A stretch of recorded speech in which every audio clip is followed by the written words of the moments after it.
yang berbahagia, kita simak penampilan yang satu ini. Niken Salindri. Ayo Bu, sayang.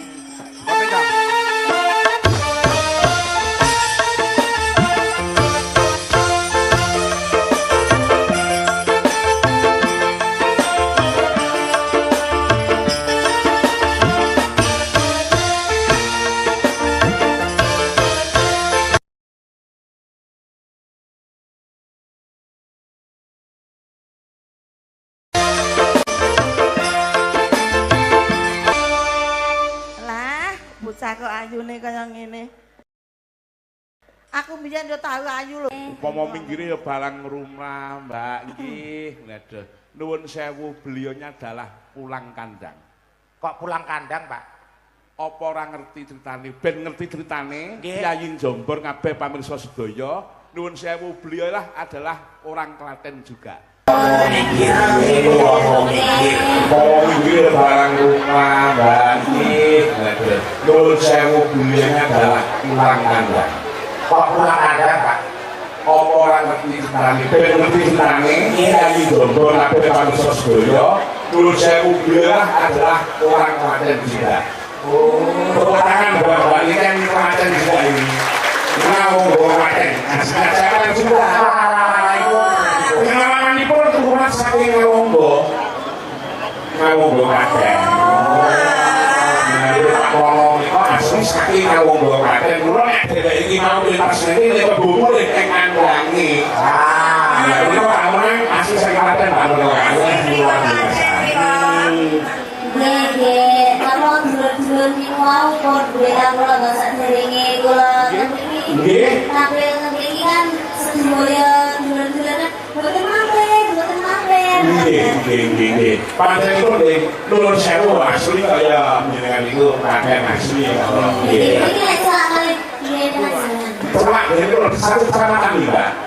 Dan Ngawonggo pun juga satu kecamatan dengan pinangkuk salah satu Ibu Marsih yang dulunya itu sering mengirim ayah jenengan. Oke. Ini masih ya. Ini kan asli. Saking kali gue gandeng, gue kaget ikan saking cakar, gue gandeng kok gini Klaten Mas. Budi Keren deh. Iku asli mriko Mas. Asli niku mriko. Lengganan kula nggih sami dugi niki. wis ora apa-apa. Kenapa kalau kamu nyebut itu kok semua tertawa? Kerenteng itu ya, itu tempat pariwisata, Nduk. Nduk, kono ki anu nggon wong kuliner, kono ki kuliner, Nduk. Dadi ini nggon wong dodol pakan manuk ngono kuwi. Kowe genah kowe Nduk, kowe genah. Isinya ini memang benar sih. Soalnya aku bolong.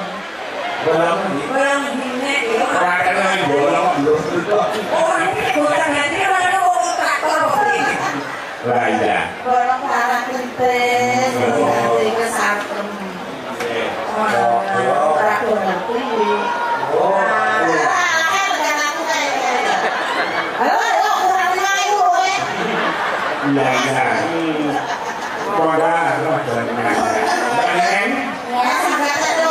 Perjalanan kepungan Pak Bambang itu sudah lama ya Pak ya? Dulu dengan itu SD sampai sekarang. Makanya beliau Pak Bambang itu lulus saya dari Bambang ngabdi pendidikan itu barang lumrah. Masya Allah, ini mau pengetahuan sangat luar biasa sekali antusiasnya. Assalamualaikum warahmatullahi wabarakatuh. Ini acara nasional luar biasa Bapak Babang Srikaya Lingkungan Piwulan Sabila Ringan Sihat Selamat Wilujeng tansah pinaringan kathah rezekinipun lan ugi panjang yuswanipun matur sembah nuwun nggih Pak Pak Bambang sampun nimbali kula kalian Bapak Tantut Sutanto kalian niki tuwek-tuwek niki. Tuwek sampun tuwa. Ya rampok terima lho Den. Oh, ora apa-apa. Nyatane ya kowe tuwek kok. Ya santai nek aku, Nduk. Aku nyajo aku ya tau enom padha kene. Kene kowe kae iso dadi 12 tahun ya. Kae langsung ngedak perawan. Iki lho anu tuwek-tuwek. kowe iki sing ngetokke ki aku lho, Nduk. Kowe iso kaya ngono kuwi ya metu saka gua garbaku lho, Nduk. Udu Anu bapakmu kek ki mbiyen ki bojoku ngerti ra? Ora ngono nek bojomu ki ngendi-endi enek. Ora ngono Pak lho. iki ya bojone mau ki sing tongo-tongo ning andek cakruk mah ya bojone iki jare. Kok ngelekke tuwek-tuwek arep tuwek-tuwek iki sing ngetokke kowe. Ora ngerti to, Nduk. Sing gawe iki ya karo aku. Oh, jadi aku anak urunan. Lah nggih. Niki jane nek nyebut kula Om, sebabe kula adike. Oh, nggih Om Tantun. Ora kowe, Ora iki kan cak kowe. Alah, lho yo Om. Gendone kan kowe iki. Jar aku ya ponakmu sing kerep ngetriki ngono kok. Alah. Lah iya. Anu napa ki njajal sumarane Mbak Niken. Iki enten panyuwun nggih menika ninggal katresnan. Oh, ngaten. Nggih. Ning digarap cara versi Tulungagung, Mbak. Oh, nggih, Nah, jaranan nggih, Mbak nggih. Nggih. Wah. Wis ki prao, Nduk, Cahyu. Ya, iki prao nggih. Aku wong tuwek tak lungguh ya. Oh, nggih. Heeh. Aku ya wong tuwek tak lungguh ya. Ora iso. Ndar, Sing lungguh ki kowe lek iki dagelan nang kene dibayar karo sing di omah. khusus 24 jam. 24 jam kuwi jumeneng. Heeh. Oh, tenan nek kowe ora gelem ngadeg tak gone ngene Mbah Ruwet ngono lho. Ngapunten kula sing bayar sanes Pak Bambang iki, Lah sapa? Mas Roy iki. Lah ya padha wae. Oh, padha wae. Manajemene kono kok. Dite ya kok Pak Bambang. Alah padha wae. Sing kondo sapa? Hah? Sing bayar ke Mas Roy iki sapa? Lah jare kowe mau? Lho, lah aku ki ora ngejak kowe lho. Ya kepiye to, Den? Lah kan ketekok to. Tapi masih kanggo ora kanggo. Lah kowe prei, lah kok kowe kok melu kaki yo ngapo? Baca dadani deh. Kira disin. Aku udah Pak Bambang mau baca makan. Nyun sewu Om Tantun, nyun sewu Mbok. Mas jenengan wau jejer alit kula niku jenengan mambu harum ngoten niku. Mambu harum ngoten. Kados wiwit. Oke, kados wiwit harum. Terus kok enten sing seneng-seneng mambu-mambu. Nggih. Aku yang lebaran. Niku namung kula mawon jenengan. Aku yo, aku. Maaf ya Om, aku nggak ngarani kamu batang, tapi kamu sendiri. Ora sak ngarane kok aku suruh mokso. Tapi emang iya kok. Iki pemain untuk orang yang lain orang yang Jawa Timur aku wis muncul iki mau. Jancuk. Itu emang make aku itu emang gradasi gitu. Tidak enak ringan. Gradasi lho. Aku memang mau jane budaya kita. Aku mau mampir ning toko bangunan ngono kuwi. Wah, orang itu ya sing ngersani lho. Tumplok belet ning omongan angin ora iso mlebu. Pamane Pak Bambang dipasang ini terang-terang Pak Bambang. Oke, ini lah opo oleh opo jeneng. Ceritanya kamu pakai tone up ya ini. Ini loh, kamu pakai tone up ya, ketok kamu banget loh. Kayak ada 3 tone gitu loh, yang sini putih loh, yang sini coklat kehitaman, Ya. yang sini kelabu. Iya. Lah Ada kenapa 3 ton. sikile, Nduk? Kenapa? Coklatnya ada 2, Dek. Apa? Di dalam juga coklat. Yang mana? Kok tak foto. Iya. Lho sikile we beda. Iya. Iki bocah kuat tenan lho sikile we paku tok ngono. Pak tok lambemu koreng ngono kok paku tok. Ayo diaturke. Anu Mbak dibabani sik. Monggo. Babani. Monggo. Terserah. Penting pelok. Neno kenging. Monggo. Asmarandono nggih. Aja turu sore kaki. Nggih. Aja turu sore kaki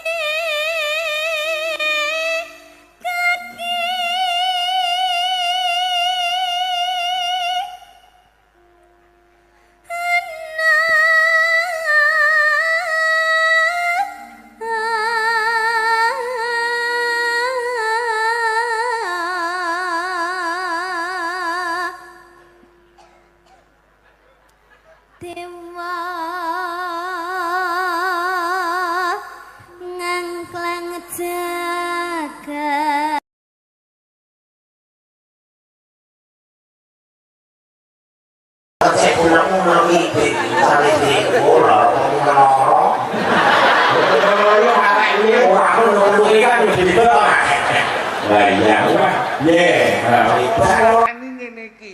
Tenan Kowe aku coba nyangking bokong, apa bokor. Ayo kowe. nyangking bokor. Sakmono wae wis. Bokor no bokong. Kok saya bokor wong sak kecekeli kok, Nduk. Tenan Mas aku di bojo ayu, suarane apik, Ya piye-piye laris to? ngene. Wah. Piye kok kowe ndek bojo kaya Dik Niken ngene iki Aku terus piye? wegah celonengan. Lah terus? Iki wis tak dol entuk hasil. Oh lah kocrong. Bojo kok didol ki. Tak dol suarane, karyane. Oh, tak kira mbok. Emang kamu mau punya istri seperti aku? Ndak mau. Aku juga nggak mau. Aja meneh kok ngono. Aku sak elek-elek wong kuwi minggat kok apa meneh kowe, Nduk. Bojomu minggat tenan to. Loh. Ya minggat setiap kamu punya istri lo kamu jual. Seharusnya itu ya yang kerja itu laki-laki bukan istrinya. Kalau aku sok menikah itu yang kerja itu suamiku. Aku sudah tidak kerja lagi. Oh, rumono kuwi. Bojoku ya ora takon kerja lho jan iki. Ya iku jare modal. Lho, tak dol suarane tegese kan Lah kan nyinden.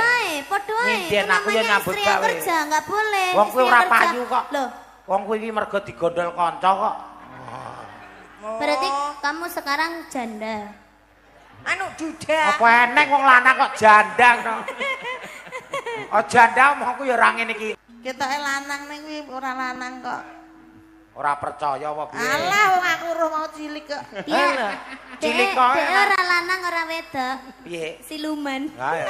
Cilikane lak kaya padasan. Ayo. Ha. Halo. Kudu ya, ha. Gila aku. Ora pareng no kaya. Bentar ngaturaken Sugeng Pinarak Sugeng Rawuh kagem Bapak Bupati Klaten. Klaten. Bapak Inggih. Hamenang. Bapak Jan Hamenang. Pak Bupati jan ganteng ya. Masih muda. Gagah gede Aku dhuwur biyen iki. upamane aku sih enom. Tak demeni no. Alah. Wis melayu dhisik Pak Hamenang Loh, tenan. aku nek jek enom ayu ya.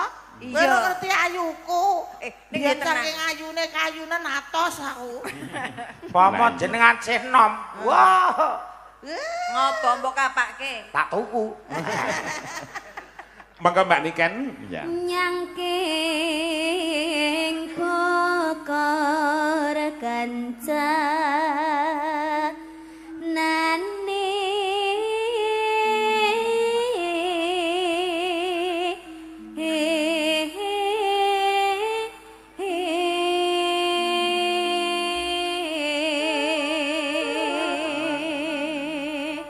Ya. isi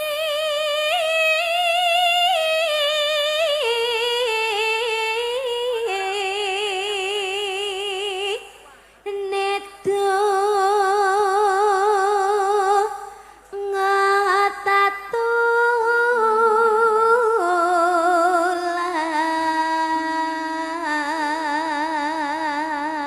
ngotatulan Nenong. sandang kelawan pangan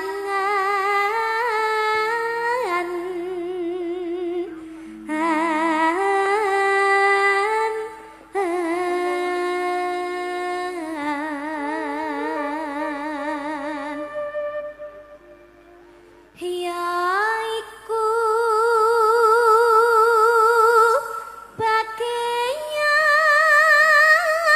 bagaian nipon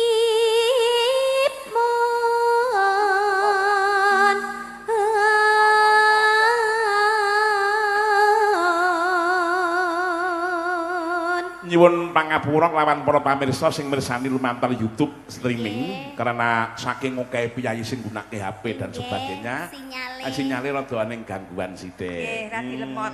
Wah, tenan kok. Nggonanmu patenono sik anumu kuwi, HP-mu.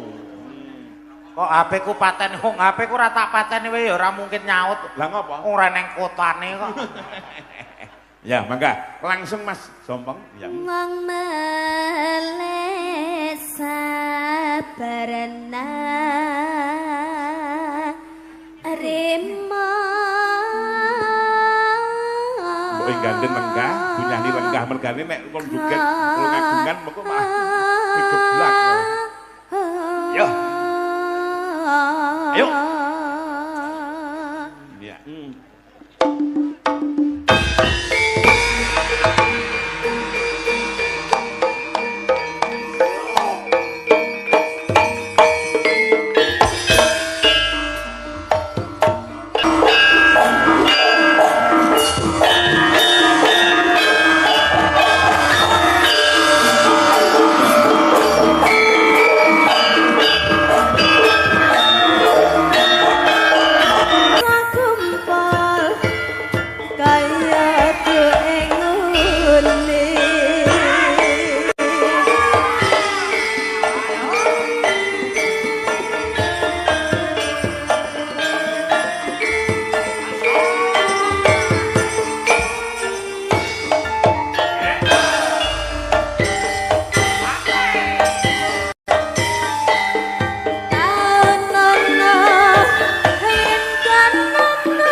Wis nembang kanggo ketok kandah ora.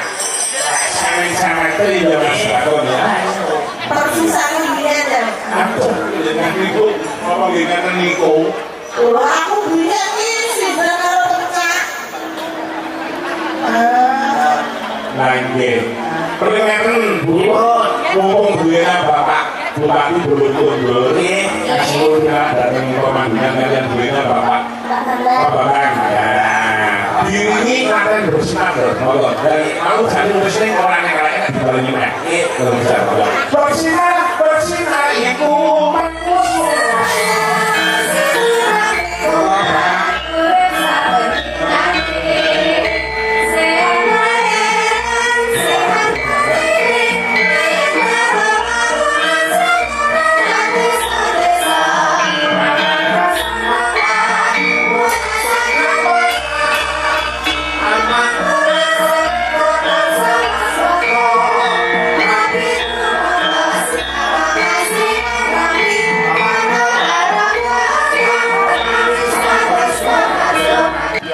kabudayan pranyata lambang kapribaden bangsa.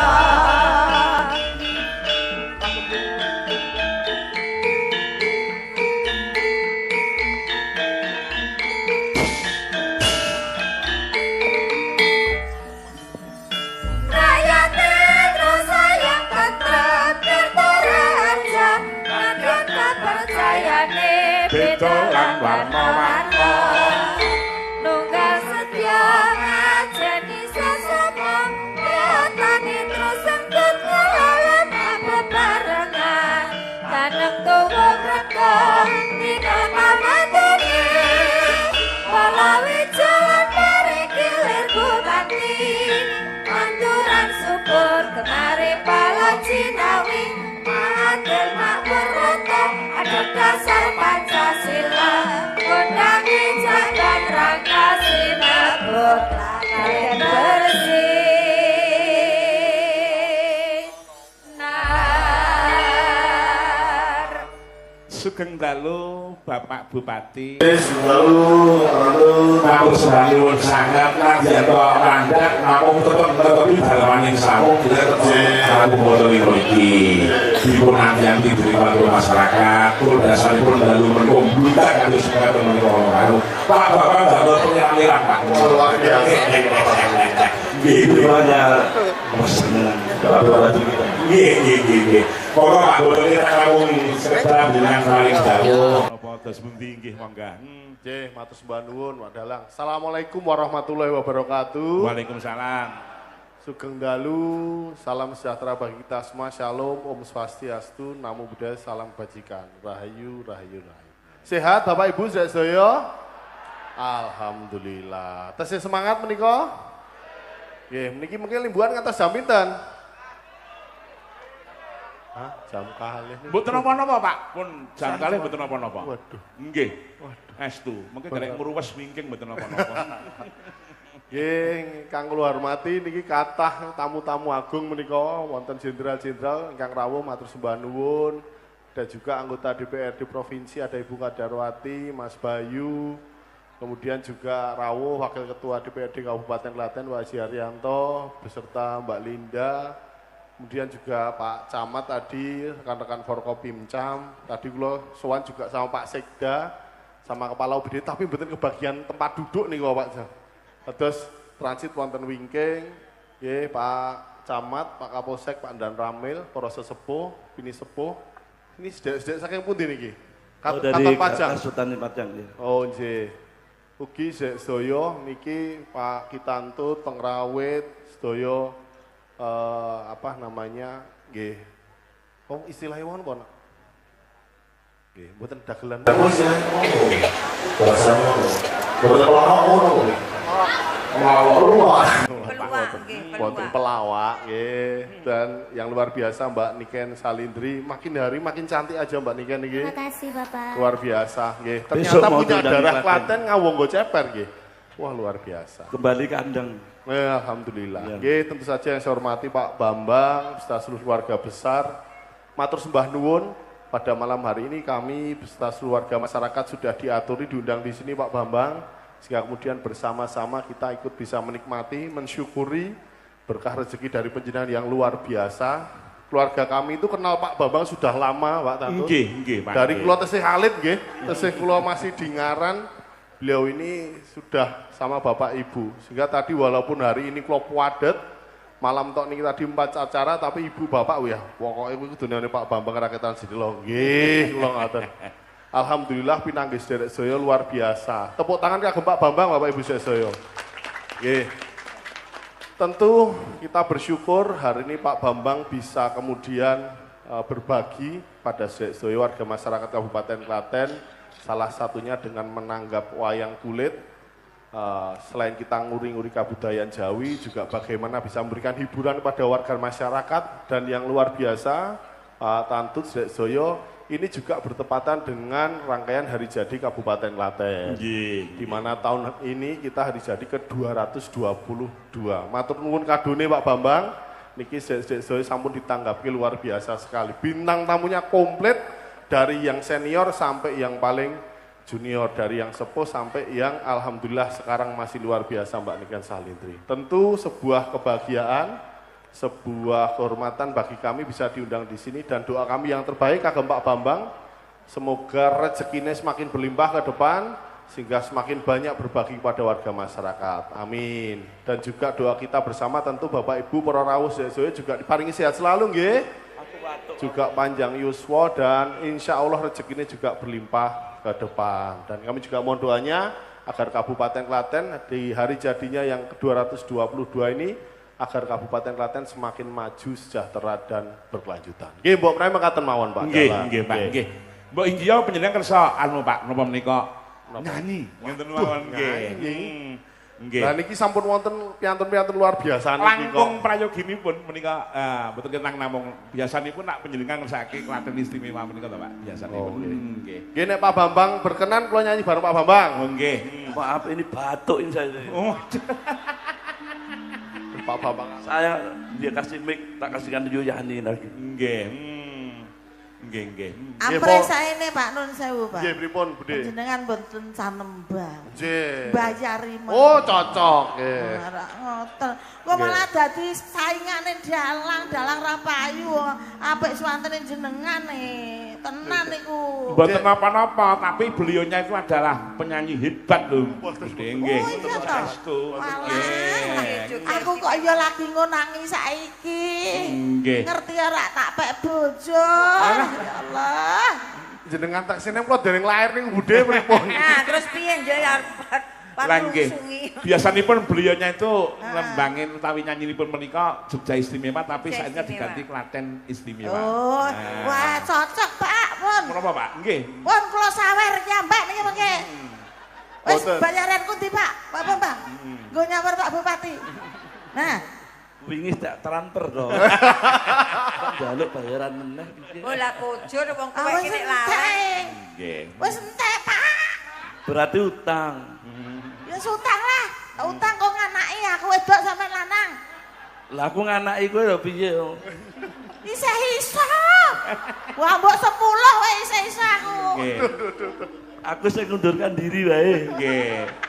Lah ra iso ngatasi to wis. Menapa Pak? aku. Menapa? Monggo, Pak. Di sini Pak. Menapa?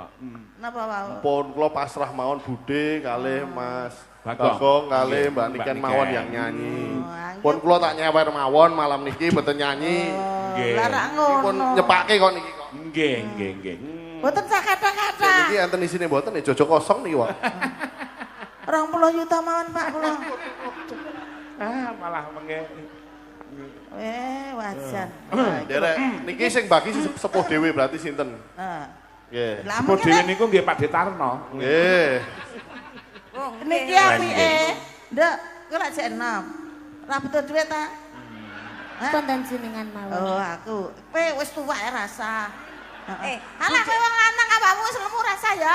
Bude tak kandhani. Heeh. Jenengan wingi kan diutang aku karo 5 juta to. Heeh. Lah gorene. Lah kuwi dienggo wong pirang-pirang kok mangsamu iki. Mambu. Aduh wis. Pripun Pak Bupati mlebu ten kene orang-orang niku pripun? Pun aman. Nggih, monggo matur nuwun Pak Bupati nggih matur nuwun sangat. Mboten Matur nuwun Pak Bambang malah nggih. kebak Pak Bupati. Nggih kula Nggih. dongakne panjenengan dadi melih ngantos sedasa periode, Pak.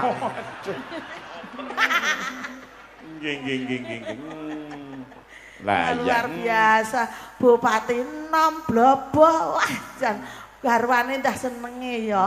Kowe Tenan. ngapa gang kowe nemu apa? Go iki disimpen Mas. Lah iya. Adae to. Ngene Mas. Nggih. Lagune made in dari anak Klaten.